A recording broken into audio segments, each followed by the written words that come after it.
Coucou à toutes et à tous, dans quelques instants, votre nouvel épisode de Séquence, toujours avec Maxence Pierrard. Et pour l'occasion, nous ne serons pas seuls, puisque nous serons accompagnés à nouveau de Joris Morio et Déborah Adjei-Jarmon, que vous avez découvert pendant la saga de l'été avec vos petites oreilles. Vous avez pu écouter la création d'une série depuis l'idée originale jusqu'à son développement. On a décidé de se réunir quelques semaines, quelques mois après le premier enregistrement pour tirer un bilan, pour voir ce que l'on va garder, ce que l'on va modifier, ce que l'on va changer, ce que l'on va augmenter. Vous allez découvrir tout ça après les petits audios de circonstance. Ce podcast n'est pas un podcast ASMR. Bonjour à toutes et à tous, je suis David Fressino. Et moi, c'est Maxence Pierrard. Ensemble, on est scénariste et créateur d'histoires. Et justement, après des années dans ce métier, on s'est rendu compte que l'écriture reste encore un grand mystère pour beaucoup. Que vous soyez passionné de storytelling, scénariste en herbe, professionnel ou simplement curieux de savoir comment naissent les grandes histoires, il y a tellement à découvrir. L'écriture, c'est la base de tout projet, cinéma, série, documentaire, format court, et pourtant peu de gens connaissent vraiment les rouages derrière ces récits. C'est ce qu'on explore avec Séquence, notre podcast qui plonge au cœur de la création d'histoires. Tous les 15 jours, on reçoit des scénaristes, des réalisateurs, des producteurs, des créateurs pour décortiquer leur parcours, leurs méthodes et leurs astuces. Et ce n'est pas juste pour les scénaristes, tout le monde peut y trouver de l'inspiration, que vous soyez auteur, créatif ou simplement fan d'histoires bien racontées. Et si vous aimez ce qu'on fait, vous pouvez nous soutenir pour nous permettre de produire encore plus régulièrement. Rendez-vous sur Patreon ou Tipeee via les liens en description. Le podcast est disponible en audio sur Spotify, Apple Podcasts, Deezer et sur YouTube. Alors abonnez-vous, activez la cloche, mettez-nous 5 étoiles. Et maintenant, place à l'épisode. J'ai plus de 20 scénaristes sous contrat. Henri, c'est François. Je te rappelle au sujet de notre scénario. C'est ça qu'on appelle un flashback? Nous sommes au regret de devoir vous annoncer que votre manuscrit n'a pas été retenu par notre comité de lecture. On ne peut plus se payer le luxe d'investir dans des choses aussi superflues qu'un scénario. Tu sais bien que je lis jamais les scénarios. Je vais lui faire une offre qu'il ne pourra pas refuser. Quand il s'agit de faire un film, les rêves ne suffisent pas. Je crée pour vivre.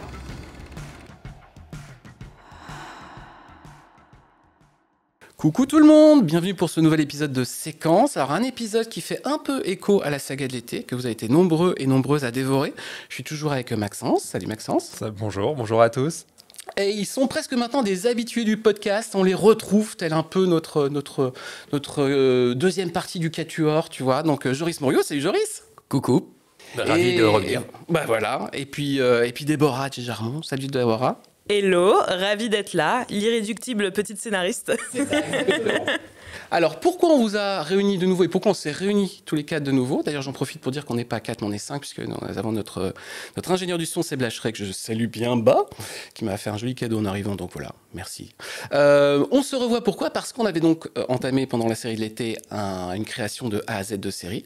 On s'est dit que c'était hyper intéressant de se revoir pour quelques mois après, parce qu'on enregistre, je crois, 2 mois après la première session, et de savoir, voilà, qu'est-ce qui reste de tout ce qu'on a posé sur papier. Je vais commencer l'épisode en relisant d'ailleurs un petit résumé. Alors entre nous, je l'avais déjà un tout petit peu envoyé à Joris, à Déborah. Et Joris en arrivant m'a dit t'as oublié un truc. Déborah m'a dit t'as oublié un truc. Et Maxence m'a dit t'as oublié un truc. Donc c'est très bien, vous allez voir que je suis quelqu'un d'incompétent à la base.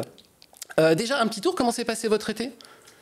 Mon été s'est très très bien passé. Malheureusement, je n'ai croisé aucun druide, mais sinon, très bel été. Super été aussi, et j'ai été en Bretagne plusieurs fois. Pas de druide non plus à l'horizon, mais c'était chouette. T'es pas passé prendre l'apéritif? Et c'est quoi cette histoire? Mais non, mais on n'était pas au même moment. Ah, mais oui.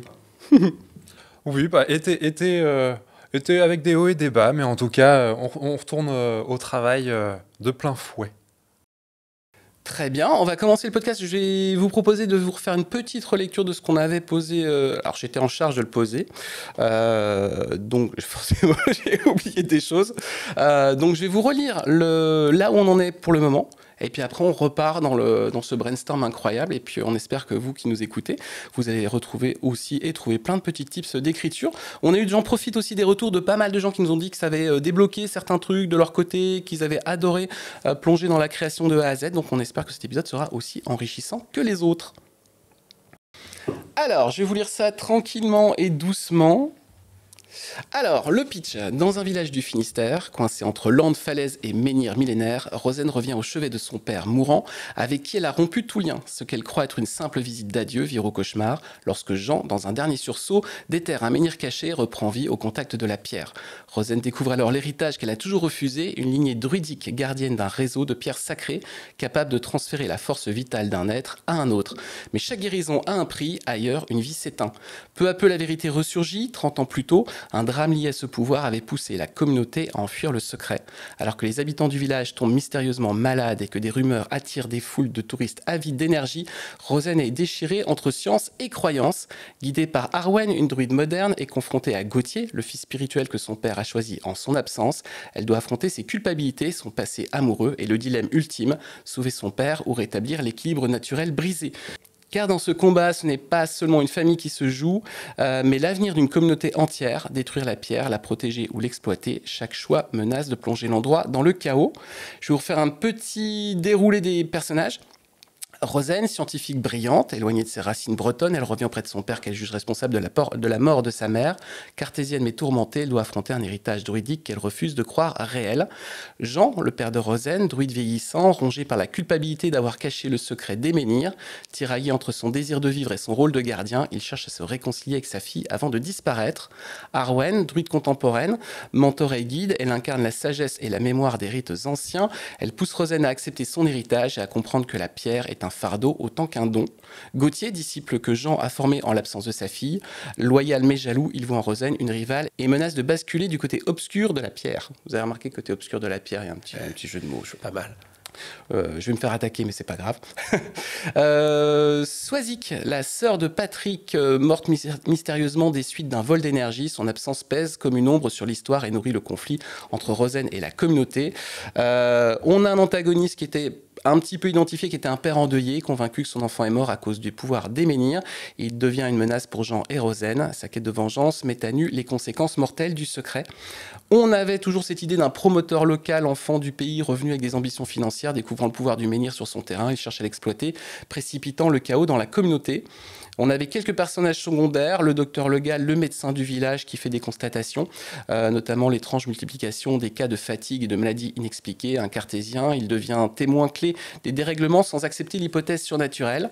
On a une vieille voisine de Jean, gardienne des traditions orales. Elle connaît les légendes des pierres, mais ses avertissements sont pris pour des divagations. Le maire, très Spielbergien dans l'esprit, puisque écartelé entre la préservation du patrimoine, la pression touristique et les promesses économiques du promoteur. Son pragmatisme cache une forme d'impuissance face au chaos. On avait une storyline du passé. Il y a 30 ans, la mère de Rosen, atteinte d'une maladie incurable, refuse d'utiliser les pouvoirs des menhirs, choisissant d'affronter sa mort plutôt que de sacrifier d'autres vies. Peu après, Swazik, la sœur de Patrick, s'effondre mystérieusement vidée de son énergie. Deux drames qui brisent les familles et scellent un pacte de silence, enfuir la pierre et oublier son pouvoir destructeur. On avait un peu posé une structure en 4 épisodes. Je ne sais pas si vous voulez que je vous la rappelle. Vas-y. Eh bien, allons-y. Comme ça, vous aurez un long monologue de moi. Épisode 1, Rosen revient dans son village du Finistère au chevet de son père mourant, mais Jean, au contact d'un menhir caché, retrouve miraculeusement vigueur. Rosen découvre un secret enfoui. Leur famille est dépositaire d'un pouvoir druidique. Lorsqu'elle comprend que cette énergie se vole ailleurs, le choc est terrible.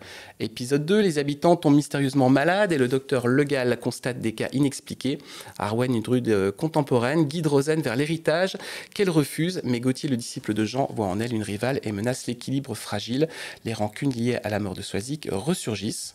Épisode 3, le secret des pierres se répand, attirant des touristes en quête de miracles et éveillant les convoitises locales. Le maire tente de contenir le chaos, tandis que Rosen découvre le prix de chaque guérison. Déchirée entre science et croyance, elle comprend que la pierre pourrait bien détruire tout un village. Épisode 4, alors que la communauté se divise, Jean reconnaît ses erreurs et renonce à puiser dans le menhir, mais la pierre fragilisée menace de libérer une énergie incontrôlable. Rosen doit choisir, détruire ou protéger l'héritage. Le sacrifice du père scelle le destin de la lignée, laissant Rosen face à son rôle de gardienne. Est-ce que vous avez déjà, par rapport à ça, vous êtes peut-être déjà pour souligner ce que j'ai oublié? On peut parler de ça. Donc déjà, mais merci pour ce bon travail de synthèse. De synthèse, tout à fait. J'étais là de synthétisation. Non, il y a un mot plus simple, il me semble, synthèse. Et c'est assez cool et je trouve qu'on retrouve bien nos petits. Effectivement, comme on se disait avant l'enregistrement, il y a quelque chose qui me parlait personnellement. qui manque, c'est cette histoire d'usine de production d'énergie.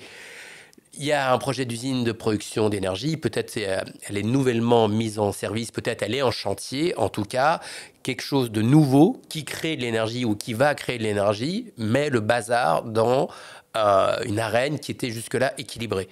Et peut-être qu'à cause de ce chantier, un menhir a été détruit et qui expliquerait aussi pourquoi il y a de l'énergie qui est incontrôlable et d'autant plus dévastatrice dans le déséquilibre de je prends, tu donnes, qui peut avoir plus d'effet vraiment sur les gens.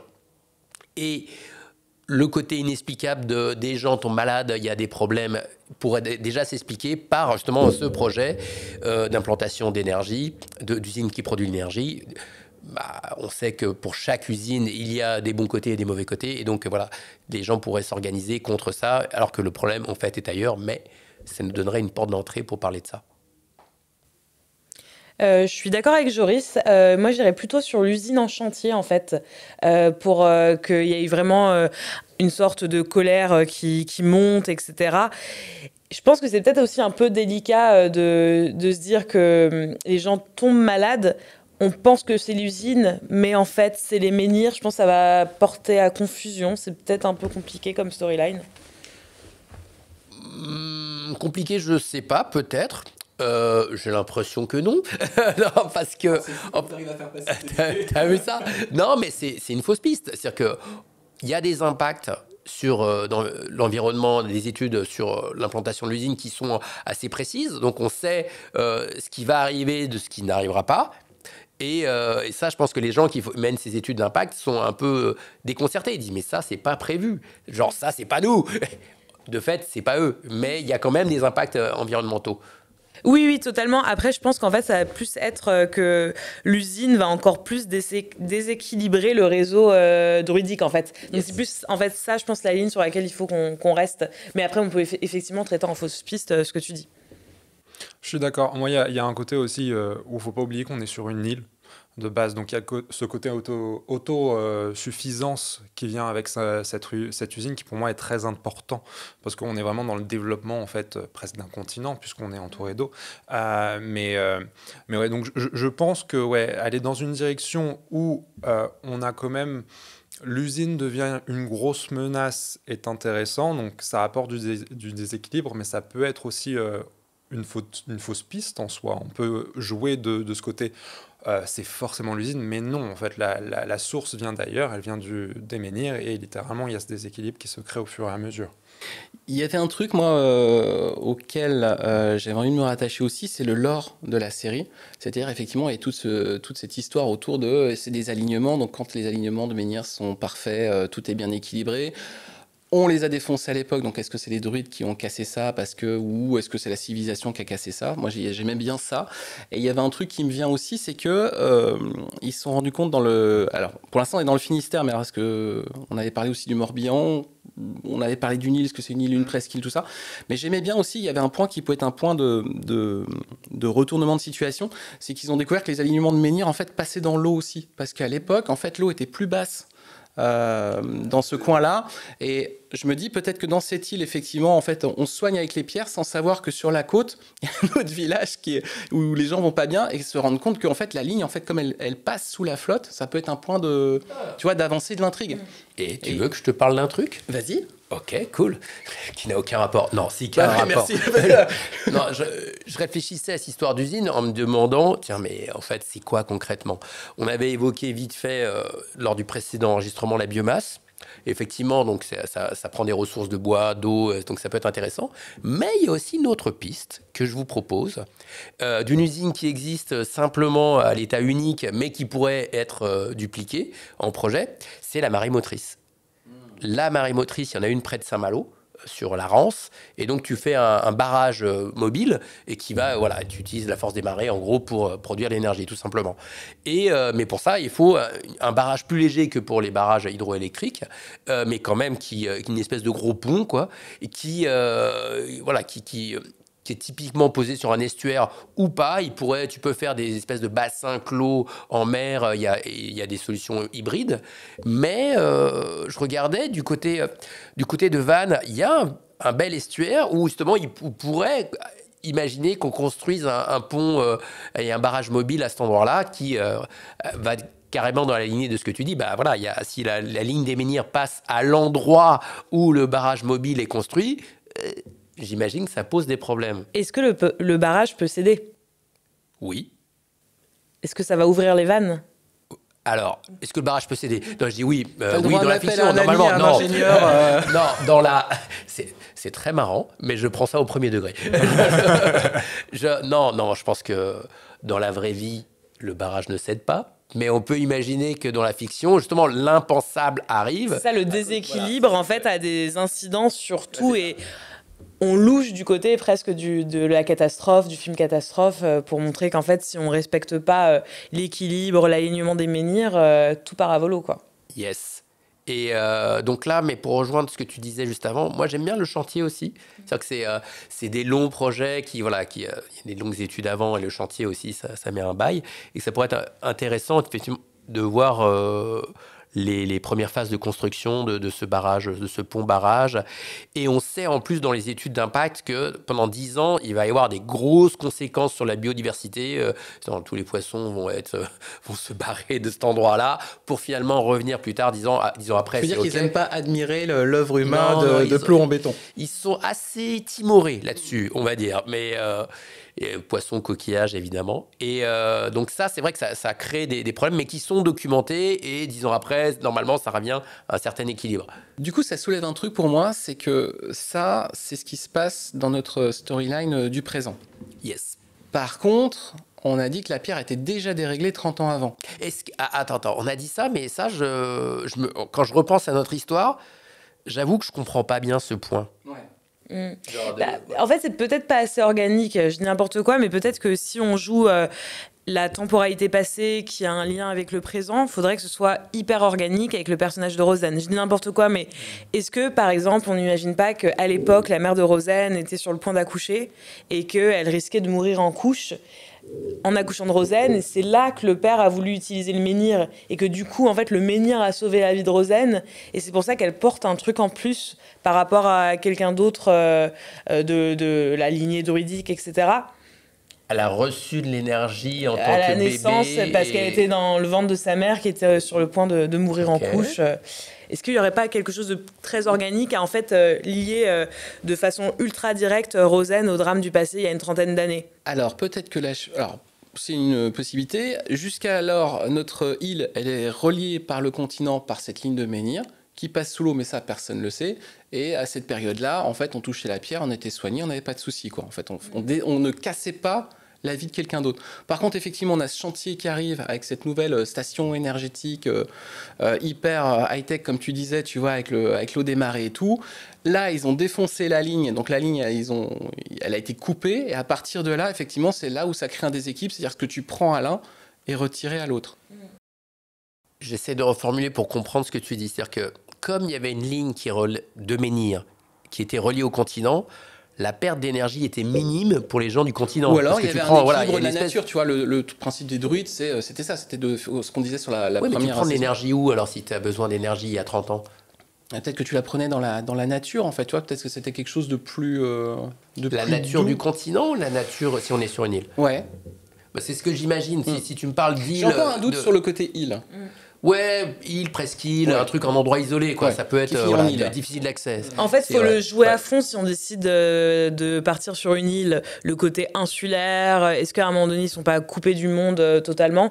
Parce que je pense que le côté, en vrai, communauté, tout le monde se connaît, donc un drame va toucher tout le monde, etc. On n'a pas forcément besoin de l'île pour ça. On peut penser à un endroit ultra touristique et joli comme Quiberon aussi. C'est-à-dire que voilà, tu as une presqu'île, il y a beaucoup de tourisme et il y a des enjeux, comme on disait là. C'est sympa d'aller tourner à Quiberon, plus que peut-être le fin fond du Finistère. Je vote pour. Dans la vibe Spielbergienne de genre, non mais attends, il y a des touristes qui arrivent, faut pas quand même. Martha's Vineyard à la française, quoi. Et allez. Et donc, oui. Je vais revenir sur cette ligne de menhir là qui prend à la nature, mais en fait ça prend à la nature l'énergie de la nature du continent, à l'intérieur des terres. Si tu coupes la ligne, tu restes dans ton microcosme proche. Et donc là, tu prends l'énergie proche et tu pompes énormément d'énergie. Et c'est là où il y a un déséquilibre. Parce que au lieu de prendre un petit peu partout, tu prends beaucoup à un même endroit. Donc c'est peut-être ça le truc. Parce que je pense que tu vois, c'est le point sur lequel on va nous interroger. C'est effectivement la mécanique qui est derrière. Ouais. C'est ça. Il faut réviser nos cours de SVT. Il faut réviser nos cours de SVT. Et bah oui, si tu coupes l'accès d'énergie, genre justement à une grosse production d'énergie, forcément tu pompes beaucoup plus un endroit. Et là, c'est le fameux déséquilibre. Le fameux déséquilibre. Et après, on peut avoir tout à fait cette idée, peut-être. Parce que c'est vrai que quand on parle d'île, c'est un réflexe, j'ai toujours l'impression d'imaginer, tu sais, vraiment un petit îlot avec 3 baraques, mais en fait, tu peux avoir une île avec Belle-Île, il y a 5-6 villages dessus, c'est grand. Donc, effectivement, ça peut du coup se jouer entre les villages voisins, quoi. Après, ce qui est sympa sur une île, c'est que tu peux imaginer des touristes qui viennent en bateau, tu sais, avec un afflux d'un coup, avec les gens qui arrivent sur le port en disant « Ah, il est où le caillou ?» Je ferais ça, moi, personnellement. Je suis une touriste cliché. D'accord, mais t'es une touriste à la journée ou t'es une touriste qui dort? Ça dépend. J'ai déjà fait des marathons, 15 jours, 15 villes. Donc, ouais, je m'identifie beaucoup à ce personnage de touriste. Il faut le monter, il faut l'incarner. 15 villes. Waouh! Il y a un concept. Effectivement, c'est le magazine bientôt sur France 5. 15 jours, 15 villes avec Déborah. Je suis avec mon sac à dos. Je suis détestée partout où je vais. Mais je fais des belles photos. C'est ça. Mon compte Insta est super. J'ai encore l'idée de Déborah qui me trotte en tête par rapport à sa mère qui était en couche et potentiellement le fait que Rosen ait porté une énergie en plus ou quelque chose, parce qu'en soi, ça crée peut-être un très léger déséquilibre par rapport au réseau de Pierre, mais il y a quand même un rendu à avoir. Donc, c'est-à-dire, soit Rosen, à un moment donné, va devoir rendre l'énergie à la pierre, ou soit, justement, ça lui apporte quelque chose en elle qui lui permet de peut-être démultiplier l'énergie. Et du coup, il y a encore un autre déséquilibre qui se produit. Exactement. En plus, le fait d'avoir l'héroïne qui revient au début de la série, si en plus on sait qu'elle est porteuse d'un déséquilibre et qu'en même temps, peut-être c'est la seule à avoir la solution, il y a quelque chose d'assez organique dans la narration. Puis je pense qu'on est quand même sur un récit de trajectoire de héros à la définition de Vogler, etc. Donc je pense que ça peut être intéressant si elle a en plus une origin story, quelque chose qui va faire que... Elle porte, c'est l'élu, elle porte la solution. Elle porte littéralement la quelque chose en elle, la solution, entre qu'elle guillemets. fuit et qu'elle va être obligée de regarder en face.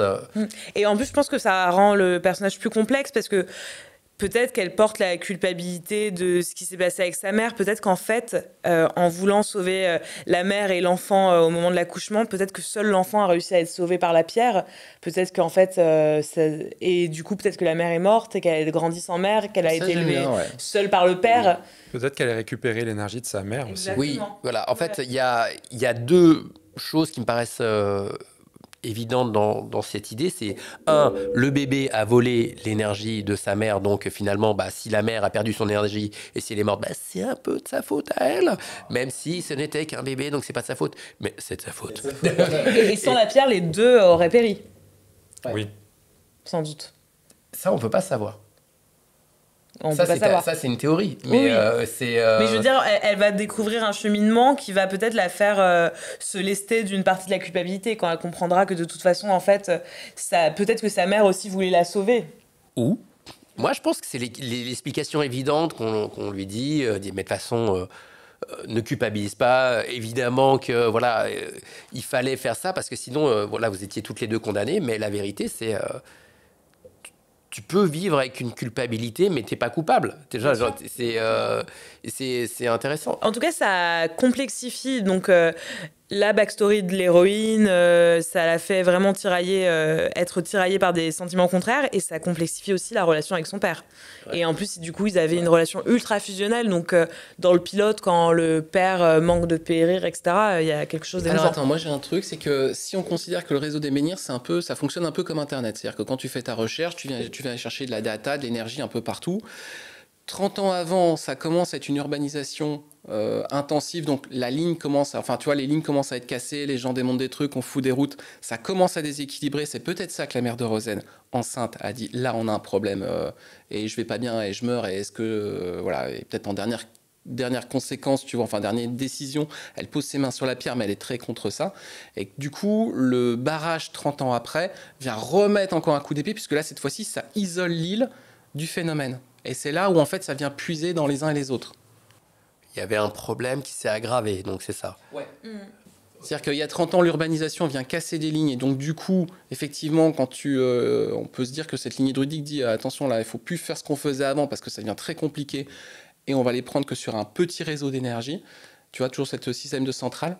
Est-ce que tu as besoin qu'il y ait un problème il y a 30 ans sur le transfert d'énergie des menhirs pour que la mère malade, je me suis dit la même chose, parce qu'en fait, c'est des choses qui arrivent souvent. Ouais. C'est juste qu'en fait, ça fait vraiment franchir la ligne rouge au père de Rosen. Parce qu'en fait, celle qu'il aime est en danger, son bébé à naître est en danger. Donc, finalement, il rompt le serment druidique en utilisant la pierre à cette fin-là. Mais du coup, on n'a pas besoin qu'en fait, cette conséquence médicale soit liée au déséquilibre d'énergie. C'est juste que c'est arrivé et c'est ça qui l'a fait franchir la ligne rouge. C'est lui qui a utilisé la pierre ou c'est la décision de la mère qui connaissant le risque C'est une bonne question, parce que si c'est la mère qui l'utilise contre l'avis du père, c'est pas la même relation qu'on a entre Rosen et le père 30 ans après. Est-ce que le père en veut à Rosen? C'est la question. Est-ce que tous les parents n'en veulent pas leurs enfants qui sont horribles et qui leur coûtent 1 million d'euros par an, par mois, par scolarité? C'est l'horreur. Ouais, tout à fait. On déteste nos enfants, c'est la base moi. de la vie. Ça, c'est la maman, tu sais, d'un coup, il y a le cœur qui reste. Exactement, et puis quand mes enfants, dans 20 ans, écouteront le podcast, ils sauront. Tu étais aimante. Je savais pas qu'on faisait succession, en fait. Là, j'ai basculé. Non, mais... Tout ce que tu dis a une conséquence pour dans 20 ans. Exactement, ce sera on the record. Ouais, donc à voir... Mais effectivement, il y a ce dilemme-là entre le père et la mère dans la storyline du passé qui est intéressante. Ouais. Parce qu'il y a un truc qui me revient, c'est qu'on se disait que les gardiens, les druides, donc les gardiens de l'énergie des pierres, c'est pas pour utiliser les pierres, c'est pour protéger finalement un équilibre. Donc ils n'avaient pas vocation, ça me revient, ils n'avaient pas vocation à l'utiliser pour eux. Et c'est là où en fait il y a un franchissement de ligne dans le passé, parce qu'ils n'auraient, en fait, quelque part, ils auraient presque dû accepter le double décès qui devait se présenter. Qui était en plus, entre guillemets, naturel, qui n'était pas la cause d'un dérèglement, c'était un drame, etc. Il fallait accepter la nature. Et il a été contre la nature en voulant finalement sauver des vies. Oui, mais s'il y a une situation d'urgence, on peut comprendre cette décision. Genre, est-ce qu'il y a une troisième voie où la mère et le père sont d'accord? Ça se passe mal l'accouchement. Bon, bah, on va peut-être se faire aider, non? Ouais. Oui, bah, je pense. Ils accouchent à la maison? Logiquement, parce qu'il ne va pas déplacer son menhir à la maternité. Après, on peut imaginer qu'ils ont été pris de cours et que les secours n'ont pas pu arriver. En plus, si on joue le côté presqu'île, etc. Voilà, le temps, de toute façon, c'est maintenant. Exactement. Voilà, En tout cas, ce qui est bien avec ce personnage de Rosen, cette nouvelle mouture, c'est qu'il y a un petit côté un peu Harry Potter, où il se passe quelque chose dans la toute jeune, la petite enfance, et qui est porteur de quelque chose. Alors oui, d'ailleurs, c'était le deuxième truc là que je disais, il y a deux trucs, et j'ai pas oublié que j'avais un deuxième fil. Si tu l'avais oublié. Non. Et je te l'ai rappelé en off. Mais pas du tout. On t'a passé des papiers, on a même fait une pancarte derrière nous, il y a un tableau, c'est marqué « Joris, n'oublie pas le deuxième truc que tu devais dire ». Les gens vont croire ça, ça me fait beaucoup de peine. 3 contre 1. Moi, ça me fait beaucoup rire. Je me casse. Bon, je reviens. Sachez qu'il y a une interruption de 2 heures. La delivery était bonne, désolé. Ok. D'une part, la mère meurt parce qu'il y a un problème de transmission d'énergie, donc Rosen porte ce poids. Mais d'autre part, le fait qu'elle ait reçu de l'énergie en tant que bébé l'a changé à jamais. Mais quoi, l'a transformée en menhir mobile? C'est ça? Bah, peut-être. Il y a un petit côté un peu Obélix, quoi. Enfin, Elle a trempé dans la soupe. Exactement. Je pense que c'est intéressant qu'elle soit vraiment encore porteuse de quelque chose. Et c'est vrai que peut-être qu'elle a ce côté menhir mobile et sa présence, son retour au bercail va permettre de rééquilibrer les choses. Surtout avec cette menace d'entreprise, de chantier qui va encore plus déséquilibrer les choses. Est-ce que c'est une nana qu'on trouve hyper solaire du coup parce qu'elle a une énergie de dingue qui émane d'elle et qui est... Ce qui serait assez drôle, c'est qu'on s'en rend plutôt compte dans le dernier épisode, c'est-à-dire qu'on se rend compte que cette... tu vois, genre, si c'est le stéréotype du héros qui connaît plein de choses, qui est hyper bien, tu vois, qui a une super carrière à Paris, j'en sais rien, tu vois, qui est un puits de science, elle revient à se rendre compte finalement que ce côté-là d'elle... peut-être qu'il vient plus de cet héritage de la pierre finalement que d'elle-même, tu vois. C'est comme si ça l'avait un peu surboosté dans... Mais c'est elle en même temps. Ouais. Mais j'aime bien l'idée qu'en fait on le découvre assez tard parce que ça donne du souffle en fait à l'histoire où en fait on se dit c'est un peu l'alchimiste, la solution elle était là, il fallait pas aller chercher midi à 14h et peut-être que ça s'incarne dans quelque chose de tragique, n'importe quoi, mais peut-être que Patrick est sur le que Patrick est sur le point de mourir, il s'est passé quelque chose, un accident, etc. On va tellement le renommer, excuse-moi, mais Patrick, j'ai du mal à voir Patrick. Elle le touche et elle le sauve et elle savait pas en fait parce que honnêtement, on peut traverser sa vie sans savoir qu'en touchant les gens, on les soigne. Hein. Tu crois ? Avec le père qu'elle a, elle n'a pas réalisé ça. C'est possible, mais quand même, c'est étonnant. Ou peut-être qu'il fallait qu'elle revienne ici pour que le pouvoir se réveille. Je me dis, là, actuellement, si elle a pris l'énergie de la pierre, en soi, la pierre devrait être obsolète. Ah bon ? Enfin, en tout cas, celle du jardin. Non ? Comme elle est reliée au réseau, j'imagine qu'elle se recharge, tu vois, c'est vraiment ça.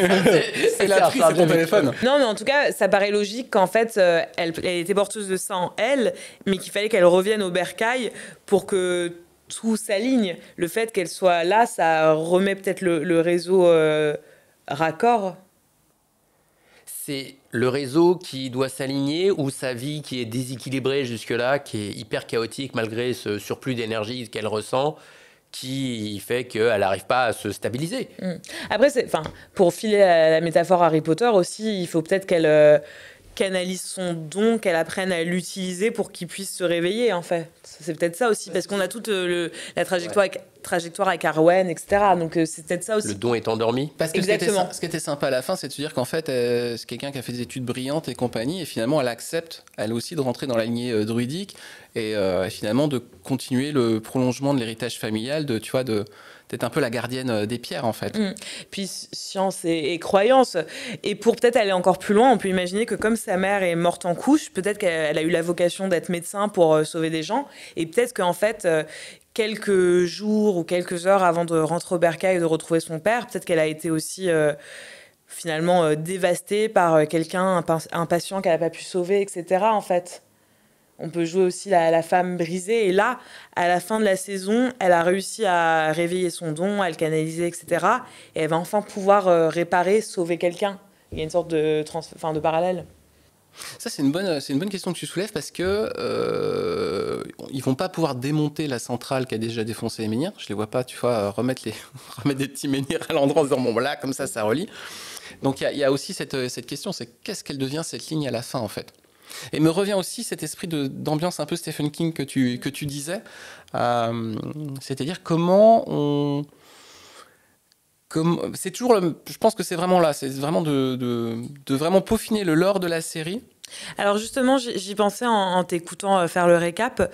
Je pense que ce qui nous manque, et c'est lié à cette vibe Stephen King qu'on a envie de pousser, c'est un vrai antagoniste. Parce que je pense que l'antagoniste du père endeuillé, c'est organique, mais ça nous emmène trop dans du drame.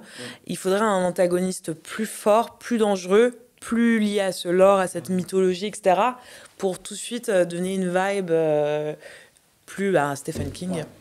J'étais parti un petit peu sur le fait que l'antagoniste, du coup, était résumé vraiment à cette idée d'usine et de ce que ça faisait justement sur ce terrain et ce réseau de pierres. Après, effectivement, je pense qu'il faudrait le pousser à son paroxysme pour avoir quelque chose où on comprend vraiment. Donc peut-être que c'est retourner un petit peu sur le côté chantier et avoir ce truc, peut-être ça se fait un petit peu trop aussi dans le genre, de... Est-ce que ça se fait ? Est-ce que ça se fait pas ? Est-ce qu'on va jusqu'à la construction et cette usine n'est en fait qu'une menace ? Alors, je pense que c'est peut-être trop attendu d'aller sur la menace de l'usine. Intuitivement, j'irais plutôt sur Gauthier, par exemple, parce qu'on est sur une sorte de duel Abel et Caïn. En fait, ils sont très similaires finalement. Rosen et Gauthier, c'est un peu les deux enfants, l'enfant biologique, l'enfant spirituel du père. C'est le côté obscur, le côté lumineux de la force. Et je pense qu'ils sont en désaccord aussi au fur et à mesure des épisodes sur quoi faire de ce don. Lui, il a peut-être pas le don de Rosen, mais il a travaillé pour, il a vraiment tout fait pour être dans la lignée. Et elle pense ça en elle. Il n'avait pas la pierre. Et je pense qu'on peut imaginer un Gauthier qui, au fur et à mesure des épisodes, finalement vrille et révèle une facette un peu plus obscure et que l'affrontement soit lié à ça. Ça, je suis assez d'accord parce que parce que je me demande si en plus le spectateur va pas se dire bon, alors ok, c'est le méchant qui a construit la centrale, il a tout cassé, en plus il est un peu promoteur, et puis d'un coup il voit le truc. Je me demande si on tombe pas dans un truc qui est un peu attendu en fait. Donc effectivement, l'émergence d'un. Par contre, on assume presque un côté plus surnaturel à la série, quoi. Parce qu'en fait, c'est un affrontement chez les lignées de druides, en fait. Je pense que c'est aussi ça qui est chouette dans l'exercice. C'est pour une fois ne pas s'interdire trop de choses, même si on a ces réflexes, et c'est bien de les garder, de attention à la narration, attention à la logique de l'histoire, etc. Je pense qu'on peut trouver l'équilibre entre quelque chose qui puisse être faisable, pouvoir s'inscrire dans la lignée du PAF, et en même temps avoir quand même cette audace... Je résume ce que tu dis sur Gauthier. Gauthier, il déteste Rosen parce qu'elle lui pique la place promise qu'il a depuis qu'il est druide apprenti. Et il sait que Rosen porte une énergie qui peut apporter un déséquilibre au niveau de la reine autour d'eux et au niveau de lui, de sa vie, qui est très néfaste, donc, des deux points de vue. Donc il va utiliser ce déséquilibre qui est réel, parce que Rosen apporte un déséquilibre qui n'est pas forcément nocif, mais il va utiliser son pouvoir et son savoir pour faire du mal aux gens, Gauthier, pour pouvoir accuser Rosen. Et plus elle s'incruste, plus il devient méchant et il pète les plombs, et un mal pour un bien, quoi, qui est toujours, je trouve, genre le leitmotiv que j'ai en tête quand je pense à cette série, c'est un mal pour un bien, que ce soit pour... Ce qui d'ailleurs peut être une fausse piste, c'est-à-dire qu'au départ, tout le monde pense que c'est le père druide senior qui déconne parce qu'on sait qu'il a déjà déconné dans le passé, donc tout le monde dit attends, si les autres tombent malades dans le village d'à côté, c'est quand même ta faute. Et que l'enquête qu'ils vont mener aussi entre Rosen et son père qui s'appelle Jean, merci beaucoup, du coup ça les amène à comprendre que c'est pas eux c'est pas ce que finalement son père, c'est très insignifiant, mais qu'il y a quelqu'un d'autre qui manipule finalement le système pour le faire accuser, le faire tomber. Ça soulève un truc, c'est que du coup, si Rosen réamène on avait dit un déséquilibre en revenant, c'est-à-dire que quand elle a passé son enfance sur l'île, il y avait un déséquilibre, et qu'à partir du moment où elle est partie à Paris faire ses études, l'équilibre est revenu, puisque quand elle revient, elle redéséquilibre l'ensemble. Je sais pas si c'est très... Sauf en tout cas, dans l'esprit, c'est pas très... sur le don qui était endormi, et donc pour le coup, le déséquilibre était léger. Du coup, alors si ça marche, si en fait elle n'a pas du tout été élevée dans le côté druidique, c'est-à-dire qu'en fait, son père lui cache ça à la naissance, comme on a dit, qui est très problématique, puisque sa mère décède.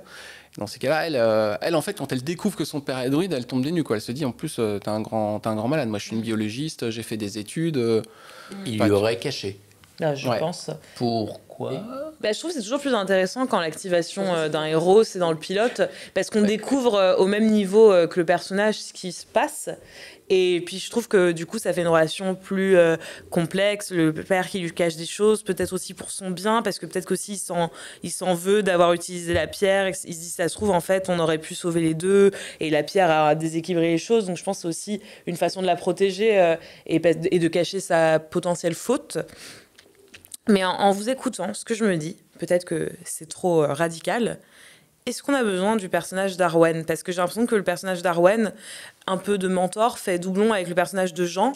Et ce qui pourrait être plus surprenant en termes de rebondissement, de twist, c'est qu'en fait, quand elle arrive et qu'elle finit par comprendre qu'elle a ce don en elle qu'il faut activer, elle se tourne vers Gauthier, qui est le disciple de son père, qui peut être, entre guillemets, l'intermédiaire pour transmettre les enseignements du père, cette lignée druidique. Et que du coup, quand on découvrira que Gauthier, en fait, agit contre elle, c'est vraiment le mentor qui a savonné la planche pour sa protéger fait, c'est un peu l'anti Skywalker, Obi-Wan Kenobi, quoi. Je suis d'accord. Je me mets à la place un peu aussi du personnage de Jean et je me dis, j'utilise la pierre dans l'espoir de sauver et ma fille à naître et ma femme. Je ne récupère que ma fille. La première chose que j'ai envie de faire, c'est potentiellement prendre mes distances de tout ce rôle de druide et de pierre, parce que j'aurais pas pu sauver au moins les deux. Peut-être que ça peut être aussi simplement cette raison-là qui fait qu'il n'éduque jamais Rosen sur son rôle de druide à venir. Et littéralement, lorsqu'elle revient, elle découvre, mais elle découvre peut-être parce qu'elle ressent des choses et que soudainement, c'est pas forcément son père qui la met sur la piste, mais justement, elle essaye de comprendre un petit peu d'où vient ce mystère autour de la pierre. Et effectivement, je te rejoins, c'est à ce moment-là qu'elle se tourne vers Gauthier, parce que Gauthier devient l'être avec les réponses. J'ai une connerie qui me trotte dans la tête. Je sais pas si c'est une connerie ou un truc qui changerait la perspective de la série. Ça se passe dans le milieu du vignoble. Des taureaux, ouais. Alors, c'est les gens, ils pressent du vin. C'est une famille de taureaux-héros. Des taureaux-héros qui font du vin. En Bretagne, parce que le changement climatique, tout ça, les taureaux remontent. Ou sinon, c'est peut-être une connerie. Mais je vous livre ça au moment où tu as dit mais Arwen, Jean, est-ce qu'on a besoin d'Arwen? Et j'ai pensé tout de suite, ok, oui, c'est vrai, fusionnons, mais Jean pourrait devenir Arwen dans le sens où c'est le père qui est mort en couche. Alors attends, c'est marrant. On a l'image d'un homme avec des couches, d'accord. J'ai fait exprès de formuler ça comme ça. L'incontinence. L'incontinence, ce drame. Oui, ça tombe vite, hein, c'est comme sponsorisé par La mère qui Ténard. meurt en couche, oui, ok, simple et tout, et simple, c'est bien. Mais le père qui se rend compte que l'accouchement de sa femme passe mal, qui donne toute l'énergie qu'il a avec l'aide de la pierre pour le refiler et à sa femme et sa fille, donc qui lui meurt qui va mourir, genre peut-être pas tout de suite, mais genre voilà dans les jours suivant l'accouchement, parce que d'épuisement, on n'arrive pas à le sauver. Et voilà, c'est toute la même histoire, mais avec c'est la mère qui est druide et qui a vu son homme se sacrifier pour elle et sa fille. Etc., etc. Je sais pas si c'est une bonne idée, mais je livre ça comme ça, vu que j'avais ça en tête. Ça me paraît un peu moins droit, parce que en fait, ça fait que quelqu'un qui est sur le point de sans doute mourir est sauvé par quelqu'un d'autre, et c'est ce quelqu'un d'autre qui meurt. En fait, finalement, à l'arrivée, c'est la même chose, c'est-à-dire que Rosen se retrouve avec un seul parent, l'autre parent est mort, mais du coup, ça paraît plus compliqué de faire mourir le père, alors que c'est la mère qui était en danger de mort. C'est moins droit, mais c'est pas. Je sais pas si j'aime l'idée, mais juste je vais la défendre juste pour le plaisir. Comment dire, c'est pas inintéressant le côté. C'est moi qui devais mourir. Et à cause de la décision de ton père, je suis vivante. Et en fait, je suis complètement paumé, je sais pas ce que je fais. C'est lui qui aurait dû être là, te guider et tout. Et moi, là, je porte cette culpabilité que j'arrive pas à dépasser. Parce que je me dis, mais c'était pas mon destin. Et j'étais contre ça. Je voulais pas qu'il fasse ça. Je voulais pas qu'il sacrifie. Et je vais vous livrer une anecdote personnelle. Mon beau-père a fait poser chez lui une pierre levée. Alors, il n'est pas du tout en Bretagne, il est dans un autre endroit, mais il a mal à coiffe. Non, mais il a trouvé. C'est sur la ligne 13. Mais c'est un gars qui t'installe une grosse pierre dans ton jardin, puis il va sculpter des petits trucs dessus et tout. Et sa maison a pris feu une semaine après. Alors, ne reproduisez pas ça chez vous. C'est qui le mec qui a installé la pierre avec son petit bidon C'était drôle, tu vois, le fait de mettre une pierre, tu vois, pour protéger la maison et que la maison prend feu une semaine après, quoi, tu vois. Donc, voilà. Je vous dépose ça, je vous livre un peu l'anecdote un peu croustillante. Ne mettez pas de pierre chez vous, c'est très dangereux. Non, mais par contre, je pensais plutôt à ça par rapport à Gauthier, tu vois, le fait de se dire qu'en fait, un grand pouvoir inspire de grandes responsabilités, c'est de moi, merci. mais tu vois, comment on pervertit ça, en fait, parce que... justement, pardon. Ouais, attends, je finis juste. Et du coup, je me dis, est-ce que lui, se disant, attends, on détruit la nature, et ben en fait, le truc, je vais pousser le système à son paroxysme, comme ça, vous ne pourrez pas nier que vous êtes en train de tout détruire. Tu vois, j'aime bien aussi quand le méchant, dans son point de vue, en général, les méchants, ils ont raison. Tu vois, de leur point de vue, oui, tu vois. Ça part entre guillemets d'une bonne intention, en tout cas d'une c'est un lanceur d'alerte. philosophie, Oui, je vois ce que tu veux dire, ça les rend plus nuancés. Alors justement, moi, je pense que, étant donné qu'on a ce personnage de Gauthier, j'ai du mal avec la mère survivante. Parce que je trouve qu'il y a quelque chose d'assez intéressant avec Gauthier, qui est un homme, qui est le fils spirituel de Jean. Il y a quelque chose de très masculin, patriarcat. Et elle qui va finalement un peu bousculer tout ça en étant je suis une femme et c'est moi la légitime, la druidesse légitime. Et tu vois, je trouve que ça fonctionne mieux s'il y a cette connexion Jean-Gauthier qu'on perd si Jean meurt à la naissance. Tu vois, je pense que c'est pour ça qu'intuitivement. Il nous manque Paul, comme ça, dans les Jean-Paul Gauthier dans la série. Oh. C'est pour moi, même si j'ai toujours cette image du père qui meurt en couche. On va la réutiliser, l'homme qui meurt en couche. Et surtout, ça serait très drôle à pitcher en chaîne, tu vois. Alors, le père, il est en couche et il meurt. D'accord, ok, sortez. Au moins, il sera plus incontinent. Voilà. Voilà, la couche était sale. Moi, je vais faire un truc que j'adore. Je vais aller aux toilettes et je vais vous laisser continuer. Comme ça, je vais découvrir, au moment de la diffusion du podcast, toutes les horreurs que vous aurez dites sur moi. Plein de choses. Intéressant. C'est l'heure de la pause pipi.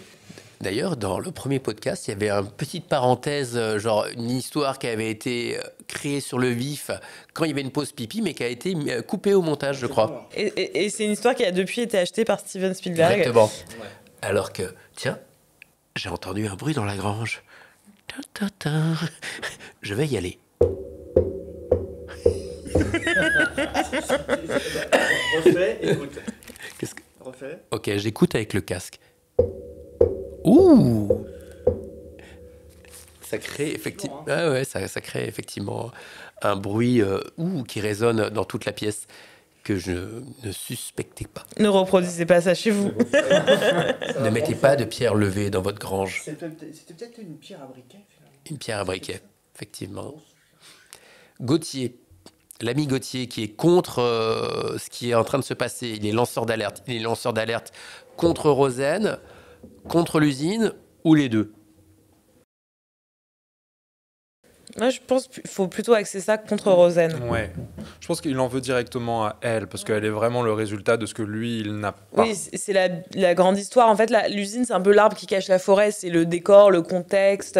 Ça fait aussi un écho thématique avec tout ce qui est question d'énergie, etc. Mais la vraie histoire, celle qui nous donne le souffle, c'est vraiment cet accomplissement du personnage de Rosen qui va se reconnecter à qui elle est, qui va finalement maîtriser ce don, cette relation... de fratrie avec Gauthier, etc. Ouais. C'est ça, mais Gauthier, ça histoire. peut être une sorte d'éco-terroriste du menhir, quoi, en fait. Tu vois, c'est-à-dire qu'en fait, il dit, mais je vais vous montrer, en fait, vous êtes tellement perverti la nature et tellement détruit que je vais vous, tu vois, c'est presque un tueur, tu vois, là, ça me vient, mais presque c'est un tueur en série à distance, en fait, avec un truc qui est presque surnaturel où, tu vois, où il peut dégommer des gens. Il choisit qui il tue ou il sait pas qui il tue? Est-ce que c'est pas un des degrés d'apprentissage? Est-ce que plus tu avances dans l'apprentissage du don, plus tu peux maîtriser en fait la portée, ouais. Ah bon? Donc potentiellement les premières victimes sont des personnes qu'il ne connaissait pas, et au fur et à mesure, il arrive à viser. J'ai l'impression que c'est quelqu'un qui est au chiotte. C'est parce que tu viens d'y aller. Je suis ravi d'inspirer à ce point ta créativité. Si des druides nous écoutent, on s'excuse. Il peut se connecter au réseau et il sait précisément où il va pomper l'énergie. C'est dingo, ça. En même temps, tu te dis qu'il doit y avoir plusieurs degrés. Il y a les grands maîtres, les padawans. Enfin, je pense c'est que Gauthier, hein, c'est un apprenti qui connaît beaucoup de choses. Il est prêt à prendre la relève, mais il a atteint ce niveau-là déjà. Après, ça peut être un élève qui apprend vite. S'il est très impliqué dans ce qu'il fait. C'est Anakin. Exactement, c'est ça. Après, c'est quoi l'ambiance visuelle de notre série? Parce que c'est vrai qu'à chaque fois qu'on parle, j'imagine un truc très ensoleillé, tu vois. Moi, j'imagine les menhirs, beaucoup ils de sont en vert. plein jour et tout. J'imagine un peu brocéliande, un peu perdu, campagne brocéliande. Mais par contre, on est assez loin de King, où avec vraiment ces petites ruelles, et tu vois, toujours ces trucs à la tombée de la nuit, c'est les secrets derrière les maisons. Après, il peut y avoir 2 salles, 2 ambiances. Hein. C'est-à-dire qu'on joue le contraste avec effectivement le côté très vert, très pittoresque, sublime du paysage. En même temps, le contraste avec la noirceur. Parce que là, quand on parle de ça, tu vois, je me dis, c'est vrai que c'est le genre de... T'imagines une séquence, et dans la forêt, peut-être qu'elle suit quelqu'un, Rosen, tu vois, et d'un coup, on est au milieu de la nuit, il y a un alignement, tu vois, il y a un cercle de menhirs.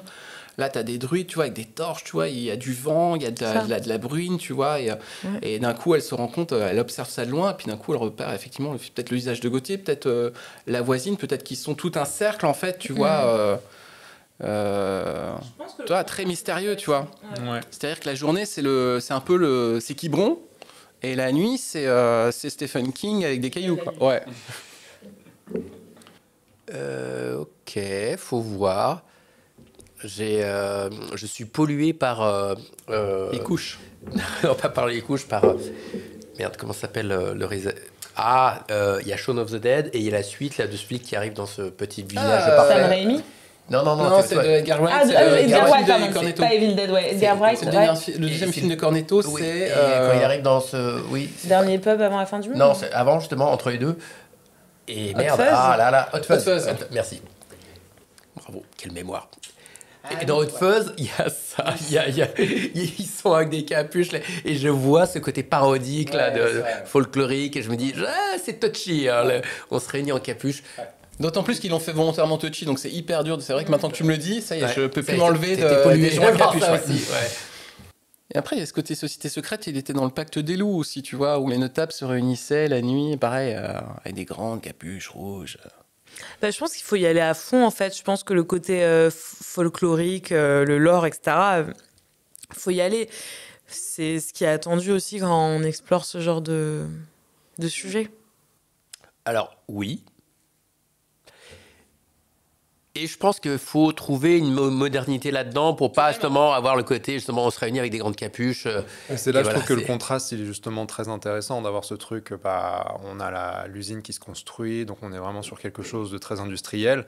Et à côté, on a ce truc très noir, très vert, très folklore. Alors attends, il pourrait y avoir un truc, c'est est-ce que Gauthier, ça serait pas la sorte de géographe du secteur? Parce qu'il faut pas oublier aussi que les menhirs, ils les ont défoncés pour construire des maisons avec à l'époque, parce que tu n'avais pas forcément accès à des matériaux de construction. Donc est-ce que lui ne répertorie pas non plus sur l'île? Tu vois, t'as l'impression que le mec, tu sais, a son petit truc de géographe, il cartographie l'île, mais en fait, tu vois, il étudie aussi de savoir où sont les morceaux de menhir chez les gens. Donc les pavillons modernes, il ne peut pas les toucher, mais il se rend compte en fait qu'il y a certains endroits où cette énergie-là, elle est là en fait. Et c'est peut-être là où lui, il bosse gentil. À la protection du littoral. Non, l'enfoiré, putain, ça c'est vraiment... Mais non, on les aime.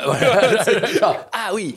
Non, c'est justement, il a un truc hyper positif, genre de protéger le littoral, la faune, la flore. Tel un cliffhanger sorti du fond d'un tiroir, je débarque pour vous dire que c'est la fin de cette partie. Vous retrouverez la seconde partie lors du prochain épisode de Séquence. Merci d'être fidèle à l'écoute et à bientôt. Salut, salut!